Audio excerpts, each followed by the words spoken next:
Good morning, everybody. Welcome to the Rockstar Principles Podcast. Nick and I are live coming from my basement here in Pennsylvania. Again, this is our second video episode that we're producing. Nick was just setting the camera up, and now he's here. We're back. So I think we've fully made the change, right, over the format, from the audio podcast to the video podcast, now going on YouTube. Where do I look at that thing? The lights are so bright up in this side, right? Lights are probably too bright. Right. Yeah. Where that It's a little early for bright lights. I should be drinking the Frappuccino. Oh, wait a minute. Rockstar Principles Podcast brought to you by Starbucks. That's it? That's all you're going to say? You getting like camera shy. Yeah, maybe I should. You froze staring into the Maybe camera. I'll get up and turn the lights down a little. So, no, that's fine. No, really? Yeah, Think you can handle it? I like it. Holy crackers. Okay. Keep me awake. Wow. So, as I said, we made this the switch over to video format. We're pretty excited about it. Trying to come into the next phase, I think, the next logical phase of what podcasts are doing. Even though a lot of folks are kind of picking up on this. So, hopefully, you've joined in as far as being a subscriber. That you can click subscribe to our videos so that you get notification whenever we go live, or you'll get notification that there's a new episode that's been uploaded.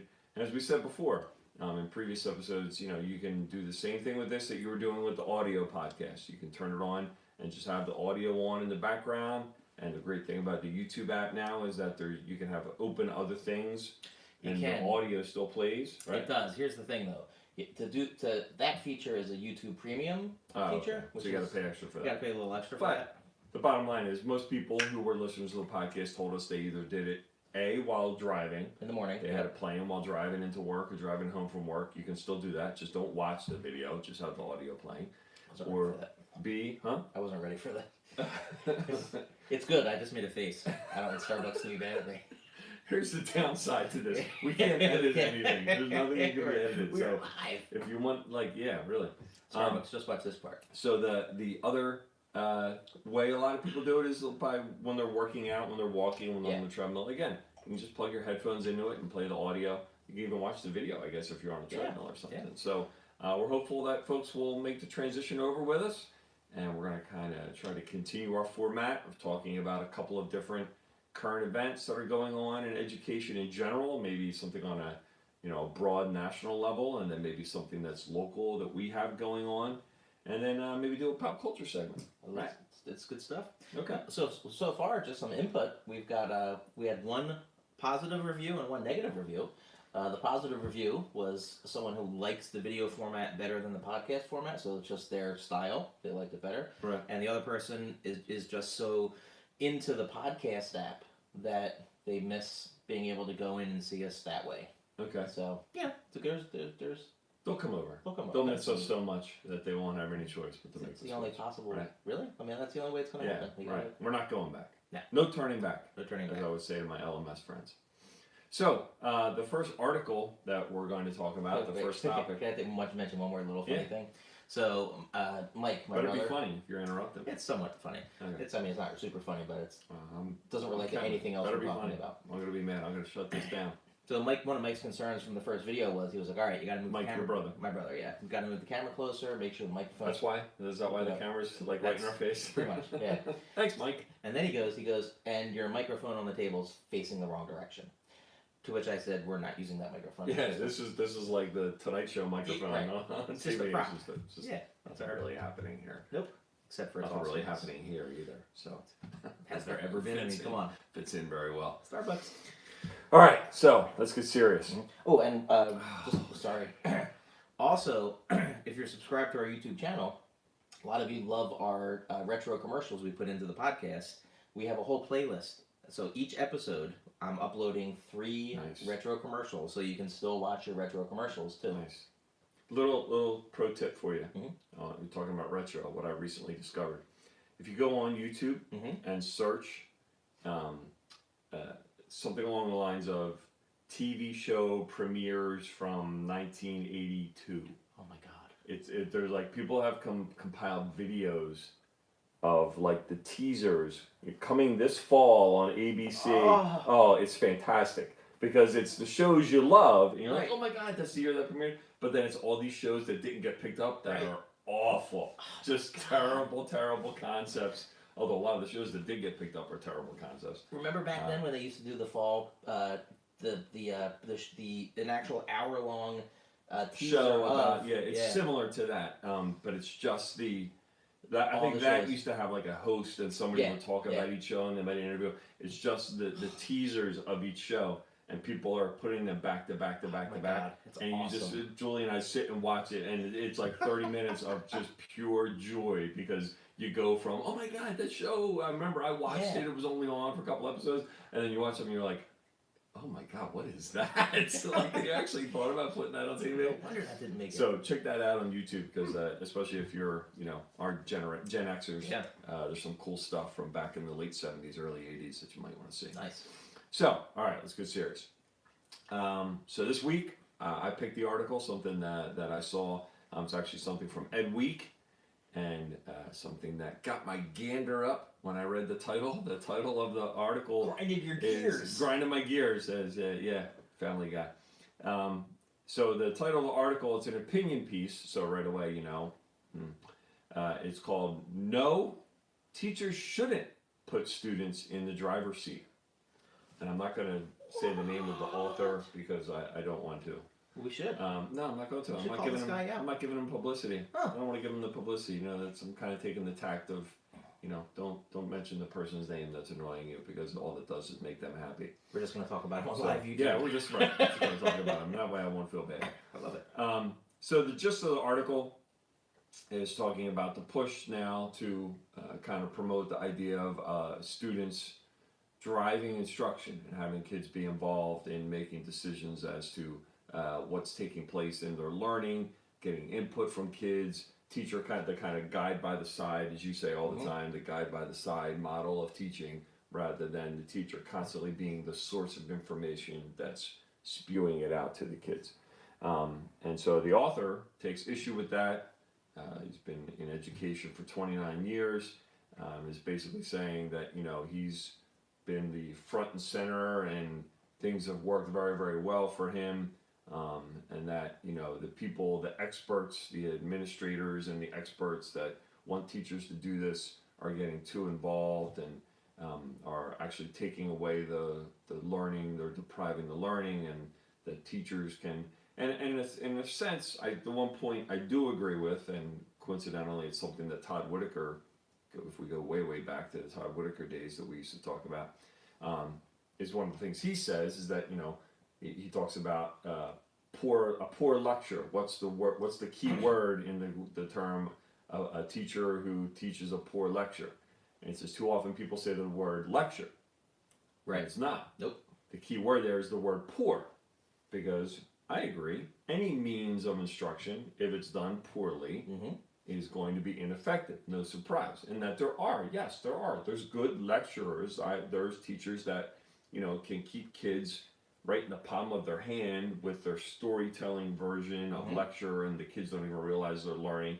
Yes, those teachers do exist, but in my experience, even those teachers vary what they're doing and aren't lecturing on a daily basis. It's not kids walking in every single day and just listening in awe of what the teacher's saying. Any chance you watched our Around the Middle School World in 180 Days yesterday? No, we should talk about that. Does it fit in here? Yeah, the speech you just gave about lecturing, like the example you just gave, was literally my reflection yesterday. Literally almost word for word. Yeah. And great minds think alike. They do, because the teacher, Sil, posted a reflection on the benefits of lecture versus the good and the bad of lecturing. Right. So it literally, the first example you came up with is no joke what we talked about yesterday. It's crazy. And we publicized the documentary in the last episode, right? That Nick's doing with a teacher at his school. So be sure to check that out. But your key point, I think, was just a good lecturer doesn't lecture for 180 days. You know what I mean? Lecturing is a tool in the toolbox, just like a lot of these other things are. But for now, I don't know. I haven't heard of anyone, and I'm certainly never advocating that every single day should be student-driven 100% of the time either. Right. I don't think there's anybody that has that mindset. But anyway, let me finish trying to summarize the points of the author here. Lazy people. Well, okay, Yeah. right. Lazy people are saying that for any mode of instruction. So the author says, this method of student-driven prioritizes fun over function, and mistakenly equates cosmetic engagement with actual learning. We talk about that. And then the last point, many of these strategies put critical thinking and creativity before fundamental content and skill acquisition. Is that a bad thing to have that? I'm not too sure. So obviously this is an issue for me. I took issue with this when I started to read it. I mean, I took issue with it as soon as I saw the title of the story. As I was just saying, is it necessarily a bad thing? I mean, we have been talking for some time about how, the skills that we teach kids, it's much more important that we teach them critical thinking than the actual knowledge. Right. Because there's no person that needs to learn the knowledge in every single thing. Like there's no profession where knowing everything about every single content is going to benefit the kids, but critical thinking is going to benefit you no matter what field Absolutely. you go into. Mm-hmm. And I forget B. No, because one and B. Home Alone. Oh, and just the whole idea that it's not like that again, what I was saying, that going back to the model of doing something 100% of the time is a bad idea. I'll give the author the notion that, sage on the stage instruction gets better test results. Absolutely. I agree with that 100%. Even if there's empirical data to prove it or whatever, there probably is. Mm-hmm. I even see it in my building. Sure. That the teachers that stand up in front and they're the source of knowledge, and the kids are the receptors of knowledge, and the kids just take notes, and their test scores are better than the teachers that don't do that. Absolutely. But is that what we want? Like, if that's what you're going for, if that's what you're trying to accomplish, if your focus is on raising test scores, then I have no problem with you. But I think you're doing a tremendous disservice to your kids and to your community. It's again back to our I can call Ted Dinnersmith our buddy now, right? Yes, you can. Yeah. We are friends. So our buddy Ted Dinnersmith, the test measures what the test measures. Yeah. But the test isn't measuring critical thinking, right. creative problem solving, right. the ability to communicate and collaborate, right? The test is measuring what the test measures, and the test is intended to measure things on a mass level to make those companies money. Yeah. It doesn't tell you how smart you are, right? It's almost I mean, we're getting to the point where we're almost like rebellious in terms of the way the glacial pace of education continues to move. Yeah.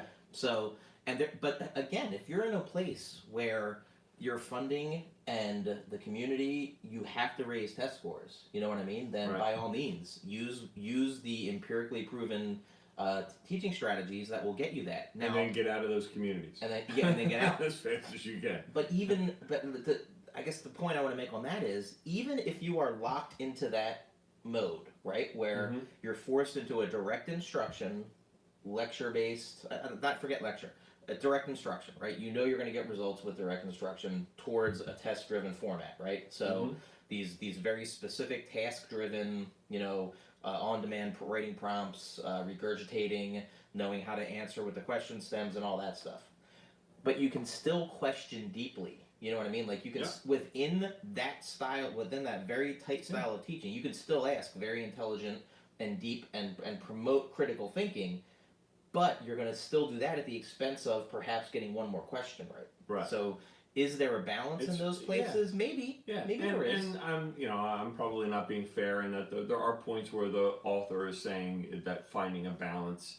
But I definitely think he's leaning much more toward by balance being like 80-20 lecture over and everything else balance. But that's me interpreting. Here's what frustrates me about the article. All right, because to me, the title of the article clearly is clickbait. Yeah, right. So that's absolutely what it is. which, and come on, Ed, you don't need to do that. Like, you're better than that.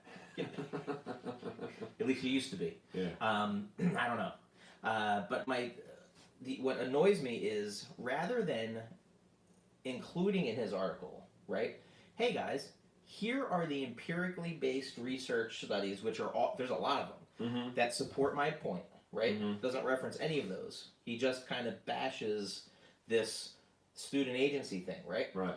I can show you right now. I'll pull. Give me a cell phone in 5 minutes, and I'll show you. Your phone's up there. Oh, no. Okay, well, scratch that. Specific examples of schools and principals who are doing student agency and doing creative and technology and all that stuff, and they're doing it well. Okay. Yeah. Honestly, I can't think of one district, right? Even a really rich one who doesn't have to worry about anything, who is just willy-nilly throwing money at iPads and not doing anything meaningful with them in terms of preparation and or good teaching. So I think it's a little unfair to kind of say, oh, well, this whole, oh my God, we're putting student agent and we're taking everything else away. Give me an example. Just give me one example of a place that's doing it wrong. And then let's see the things they're doing right. Because I get you, there's a lot of that too. And I guess my last point on that is, what is it so, to your point, but I'll take it one step further. All right, so what if maybe you learn a little less, but the kids are having fun?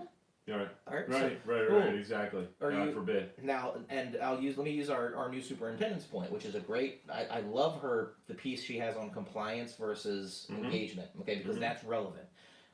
There is a difference between students who are just compliant and maybe entertained, right, or who are truly engaged in what the teaching is and learning.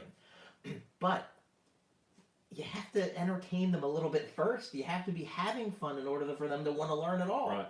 So they don't care how much you know until they know how much you care. And this is when this has been. The more you know. The more you know. Yeah, you're absolutely right. And I immediately thought of a number of the teachers that I have the privilege to work with. One of whom, Gina Conlon, is one of our science teachers. And she's really last year, she really has taken on this whole concept of student agency and student voice and driving her instruction.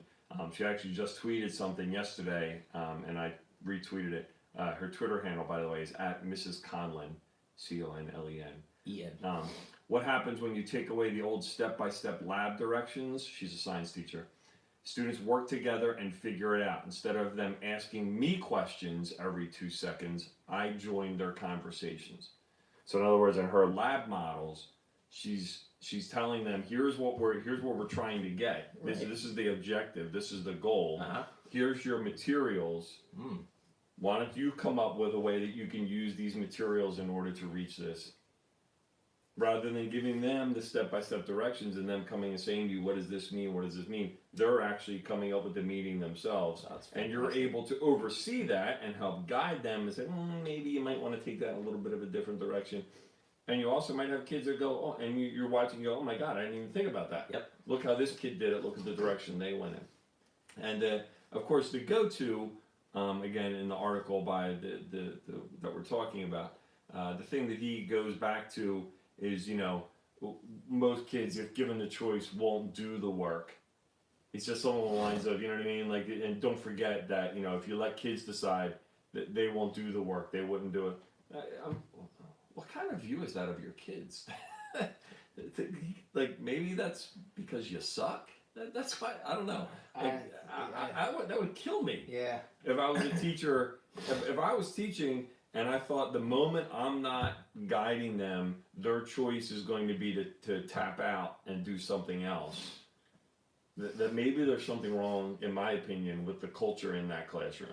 Because the culture in the classroom should be, whether I'm standing up in front of you, or I'm standing next to you, or I'm helping somebody else and not paying attention to you, the culture should be, I'm trusting you to make the right choice and do the right thing and do the work that you're supposed to be doing.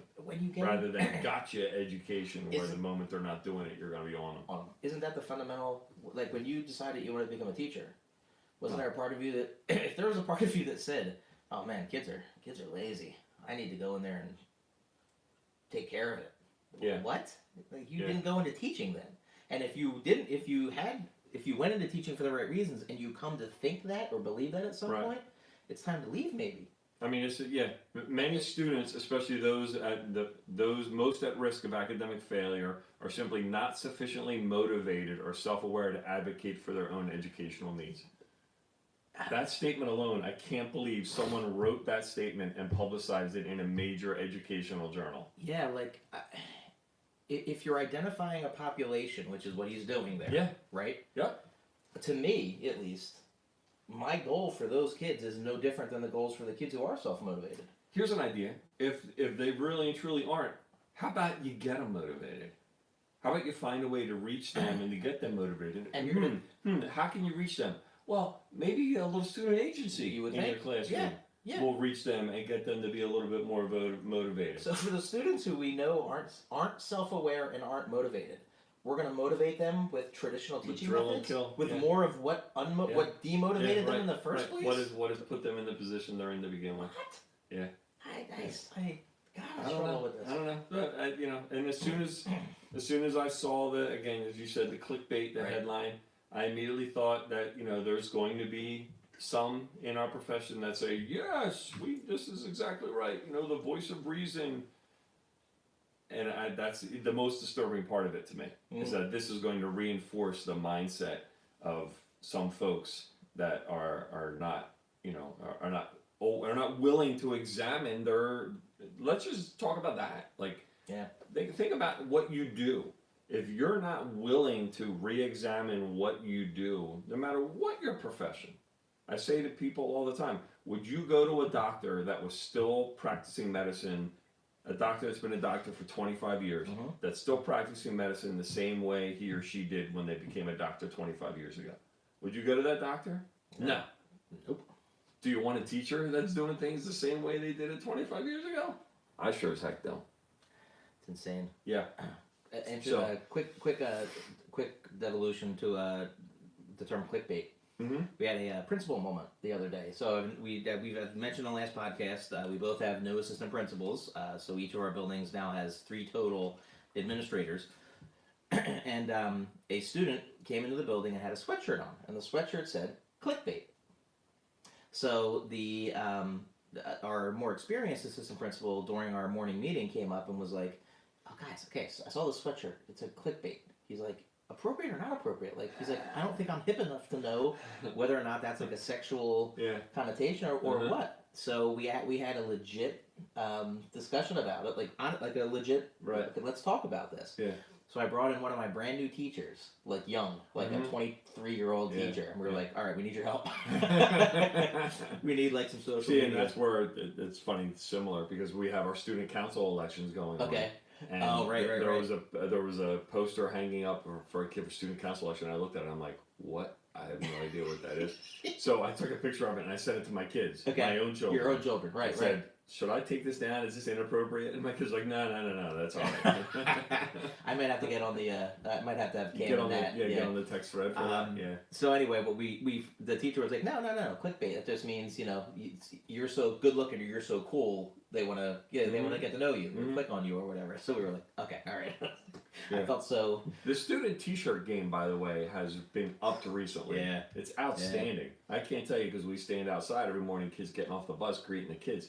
And every morning it seems like there's a kid that walks in with a shirt and we're like, oh man, that shirt's awesome. Like we say, oh, how cool their shirt is. Whether it's, something that has sayings like that on it. Of course, the Super Bowl champion Philadelphia Eagles shirts never Always get a old. winner. We like seeing that.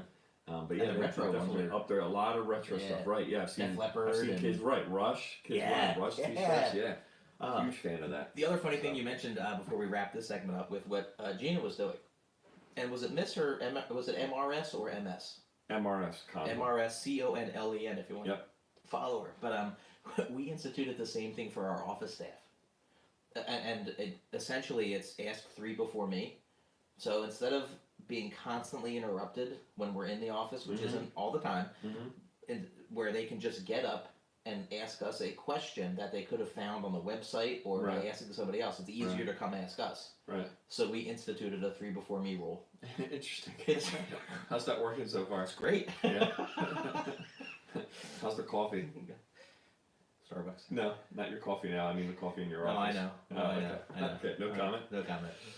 Okay. Although Sean, Jackie, and I have a great system working in our office. Good. Yeah, our coffee is good. We're Yeah, on it's an point. inside joke. Yeah. How's So yours? it's fantastic. I don't even drink coffee, and I know it's fantastic. Woo. So the second thing we wanted to talk about, I guess, was just what's going on with us, with our schools. Last year, if you're a listener to the podcast, or I think we talked about it in the last episode A little bit, we too. did, yeah. My school started this Capstone project idea where we got rid of finals and we have students working on stuff this guy probably wouldn't like, on projects that they kind of facilitate and they discover and they work on and go deeper and work on critical thinking skills and collaborating with others and all of the C's that we like to cover. Went very, very well. And so Downtown Middle, Nick's schools, started implementing it this year. We kind of ran it as a pilot last year, and Downtown Middle kind of jumped on board this year. And it's been cool because not just for our school, the experience has been cool, but it's been cool to kind of live vicariously through Nick's school this year because they're beginning to see the things that we saw a year ago, where we were kind of like crossing our fingers, we're going into this, because it was kind of a big deal. I mean, to stand up at the first day of school for kids and back to school night and say, we're not doing final exams anymore. We're not worrying about PSSAs and state testing. We're not going to do test prep. We're going to spend all this time focusing on real, authentic learning activities. And our kids were thrilled. Our parents were even more thrilled with the idea.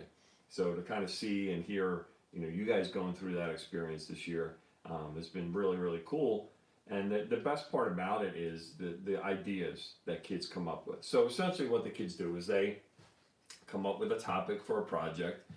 Doesn't have to be a service project. It can be, just about anything just about anything, as long as there's educational value behind it. And they spend the better part of the year, a couple days a week, researching and designing a presentation or building something or organizing an event. And in some cases they work with other kids, some cases they work alone. And then at the end of the year, we do, instead of finals week, we do Capstone week. And every student has to stand up and do a presentation to their classmates and to a panel of teachers on what they did, how they spent their year, what they learned, and there's a series of questions that they go through and they answer. What I learned, how I grew from it, if I could go back and do it over again, what would I do differently?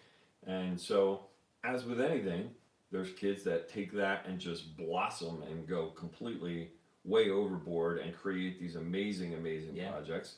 There's kids that just kind of skate by and do something pretty cool, and then there's kids that really don't meet the standard. And that's the same thing that happens when you do final exams, by the way, except this is like authentic stuff that kids will take with them forever. Wait, you mean 3 months from after the Capstone project? Right. They don't just forget everything they learned. Okay. Yeah. So as a follow-up to that, this year at our school for year 2, we're actually holding a gala where we're inviting people from the community to come, and we're going to have some kids presenting their capstone. And the goal of the gala that we're doing is twofold. It's to share the work that we're doing, tell people in the community, look what's happening. We want businesses to see, because one of the things we hear from businesses in education is that you're not preparing kids, you're not doing things that, teaching them skills that they can benefit from. So we want the business community to see, and then obviously, our community of educators to get a chance to actually see what kids are doing, and we're doing it as a fundraiser. It's going to benefit Alex's Lemonade Stand, which is a local but national. I mean, it's centered locally here, but it's a national fundraiser that everyone's heard of. So the gala is going to be in November, so that's kind of our school capstone project this year, is to continue our work with Capstone, but to do this gala. So as I said earlier, Nick has texted me a couple times and talked to me about, wait till you hear this idea, wait till you hear that idea. And it's been really, really cool to hear and see some of the things your kids have been coming up with as ideas for projects. Yeah, it's interesting because you mentioned living vicariously through us, whereas it's almost like a reverse thing for me, whereas I got to see at the end of your year last year, the end results. Right, you guys came over and saw, yeah. So we're at the beginning stages now, and as I'm hearing kids talking or ideas are being brought to me to get run by me, it's fascinating to see the genesis of the ideas. Right. So one of the ones I shared with John, now since John's group did the pilot, right? They were the guinea pigs. So we changed a couple things to just ease the burden as far as not having to say no as much, I guess. Right. So we're not allowing students to do any fundraising. Okay, they can do service projects, but they can't fundraise. Right. So just to get And we kind of nipped that in the bud a lot this year. I don't want to say we're not doing any, but I Right. think it's significantly. And again, it's our kids. You know, they have a big heart, and they yeah. see I'm doing a project. They automatically think I need to do a fundraiser. Right. And so we're trying to get them. You know, let's focus on you maybe for once, rather Right. than doing something for others. So this one group came and they actually, it's interesting, the proposals aren't due for a while yet. Yet they came to me with an idea that was crazy better than a proposal because they had everything thought out. They originally, before they learned they couldn't do a fundraiser, wanted to do a fundraiser where they would sell baked cupcakes essentially on people's birthdays. Okay, so then they learned, okay, we're not doing fundraising. So they said, okay, we're just going to run a business, and the business is going to be web-based, where if a student's birthday is coming up, one of the friends of the student, or the student themselves, I guess, go onto the website, basically fill out an order, submit the order, and then this group will make the cupcake for that date, pre-prepared and everything, and they had a whole operating budget thing proposed, like how they're going to fund it this year, the whole bit. And then I got to, of course, I mean, everyone is thinking, oh my God, allergies. Dude, they had it covered because at the beginning of the year, we roll out, we show parents very specifically, here is what's allowed, here's what's not allowed for snacks in the classroom. These are the big 8, quote unquote, you have to stay away from, the ingredients and stuff like that. They took that and basically showed, these are the cupcakes they're going to make. This is how it's going to meet those standards. Yeah. And the funniest part, because the last thing I mentioned, because parents all the time, like you give anyone a list, and everyone wants to add to the list, no matter how big your list is or how small your list is. Right. Well, what about this? What about this? What about this? Then they said, here's how we're going to prevent cross-contamination. If we have peanut butter in our kitchens at home, here's how we're going to prevent cross-contamination. I'm like, what? What? It's amazing. Yeah. And then I was saying to John before, and I won't get into details about this one, but a teacher who maybe doesn't bring as much value as other teachers came to me and had a remarkably good idea for a capstone experience. Don't give away too much though, because you just said something about the teacher. What does that? It doesn't bring as much value as other teachers. Well, maybe it doesn't bring as much. Anyway, it's theoretically. Who knows? Whatever. And then it's just watching the evolution so far has been just great. Yeah. The other nice part has been, which we mentioned on the last podcast, that Silvio, our history teacher, and I are we're doing a capstone to show the kids. So yesterday, the kids had a lesson on Thursday, like starting, as we're moving forward. Right. And I was like, you know what I'll do for our project? I'll fill out the capstone proposal and post it on Schoology so they can see what a proposal looks like. And I'm like, this will be a 5-minute thing. Keep going. Good. Keep talking. So I'm thinking, in between lunches or whatever. So I was worried the boom was in the shot. See how the microphone there? that was a little bit low. Yeah, it's not though. It's fine. We're good. Go ahead. Whew. So anyway, it took me about 45 minutes to write the proposal. It really, I had to go back. We've already started, but I had to go back and really think a lot. And I came up with 2 things. I was like, I wish this was in there. But it's just neat to go through the experience with the kids ourselves. And some of our other teachers came up with a new capstone project. So I'm going to mention this one, and then we can kind of see how it goes.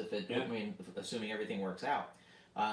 Earlier this year, one of our new assistant principals was mentioning how it would be great to have an emotional support dog in the main office suite for guidance and everything else.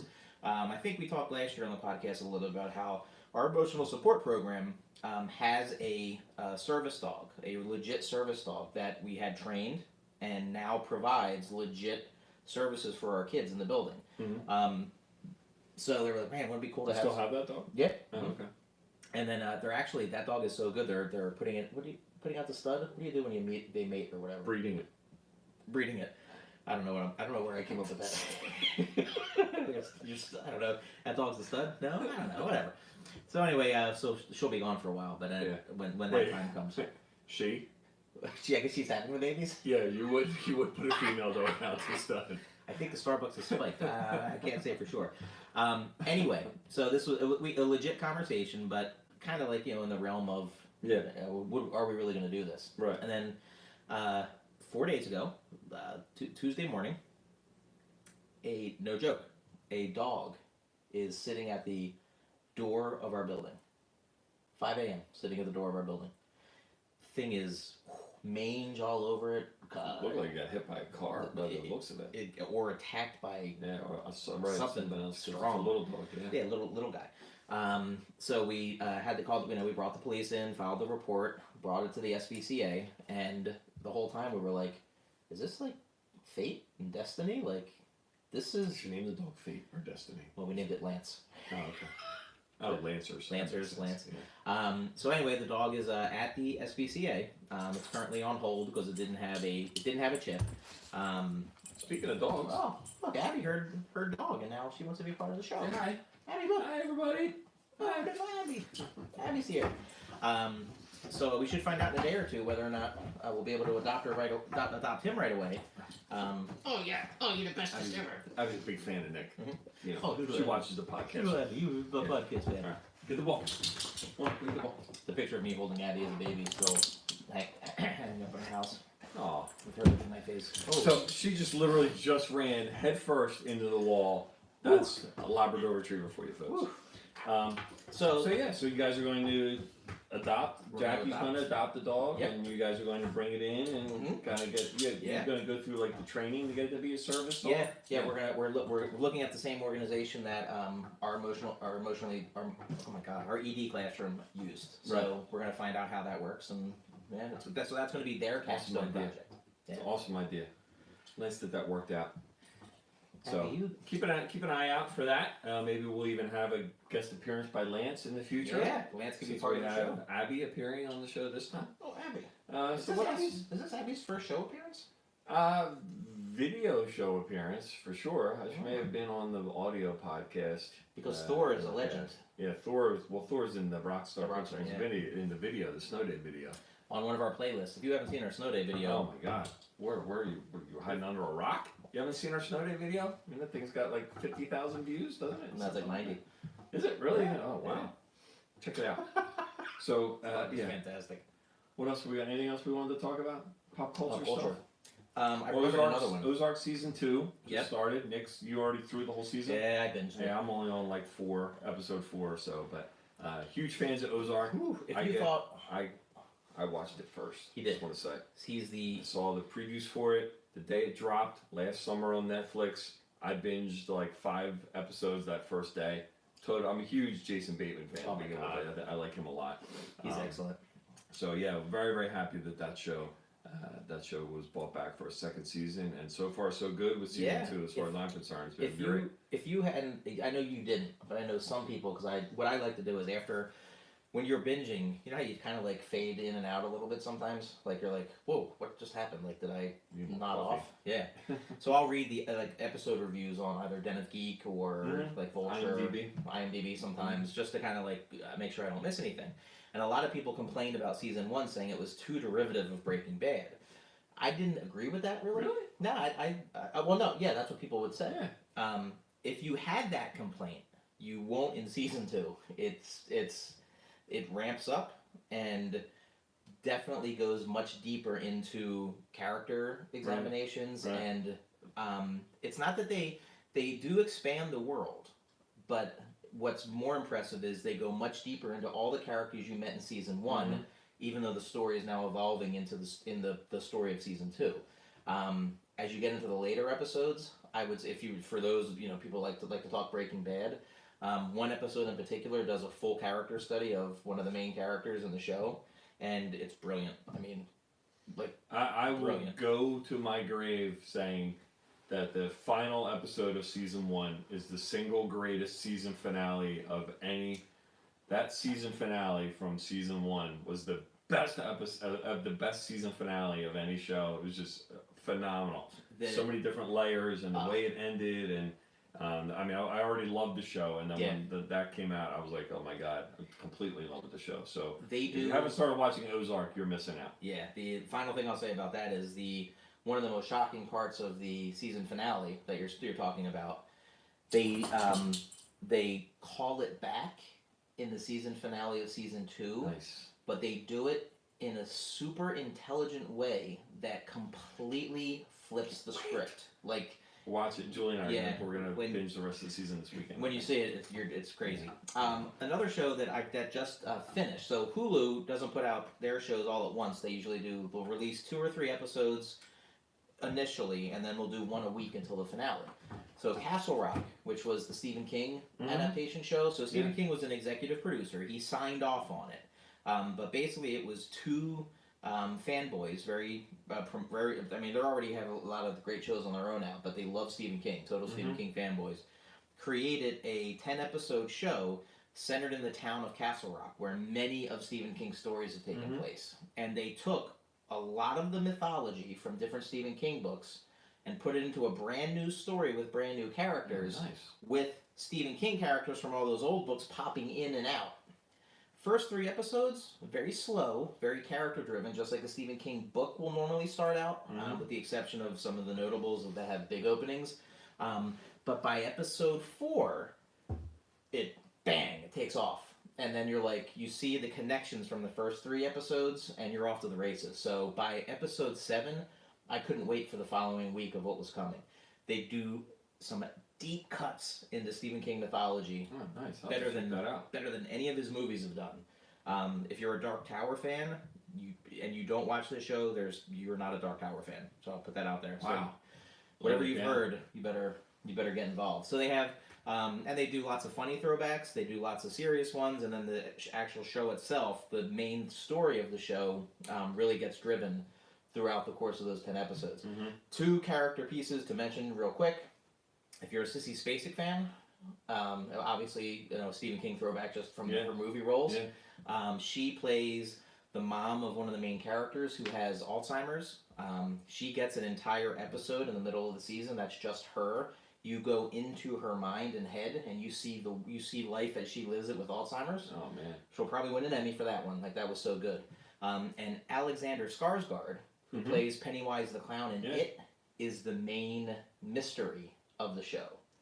So he is a totally different character. Doing a good job of selling this. I'm gonna have to check this out. First 3 episodes are slow. Right? So if you're expecting like murder and all this crazy stuff in the first 3 episodes, you're not going to get it. You're going to get, gloomy, eerie character development, and then by episode 4, off to the races. Nice. Yeah, good. It's really good stuff. Good stuff. Yeah. Anything else going on? Now, American Vandal dropped season 2. We haven't seen it yet, but that's coming out soon. Yeah, the theory. No movies coming out though. Nothing really. So what are the fall doldrums? I guess. But movies. You got a big one coming out. What's that? Venom. Yeah. It's Tom Hardy. Yeah, I know. You're not feeling it? I'm starting to like superhero. I don't know. It's not really superhero. I mean, I love Tom Hardy. Absolutely love Tom Hardy. But yeah. I mean, somewhat excited, but not really. No, it's not really. It's not floating. Kind of movied out right now with the whole superhero genre. So Creed 2 in we'll see. Thanksgiving. That's a good one. Yeah, but that's good. still a ways off. Yeah. So, all right. Anything Abby wants to talk about? No, just getting pet and chasing the ball. Okay. All right. Abby, interestingly, brought the ball and gave it to us to throw to her, and then before I threw it, she went running for it. She does. Yeah. She runs and takes off. She likes to catch it. As a She likes it. No. She'll run to a spot and turn to you, and she wants you to throw it. She wants you to throw it. Go get the ball. Get the ball. I thought she was just getting a head start. No. Well, that's fun too. Get the ball, Abby. Go get the ball. All right. So lots of great stuff happening. Follow us on all of our. Actually, the last 20 seconds of the video, you can click subscribe. It's all popping up. Oh, is that how it works? Yeah. If I stop it fast. Is that how the YouTube works? The YouTube. If you stop it fast enough. I hate seeing that bathroom. Yeah, bringing back memories. So thanks everybody for watching, subscribing, following us. Be sure to continue to follow us and look for future episodes in the near future. So thanks for checking out the Rockstar Principles podcast, as Isaac would say.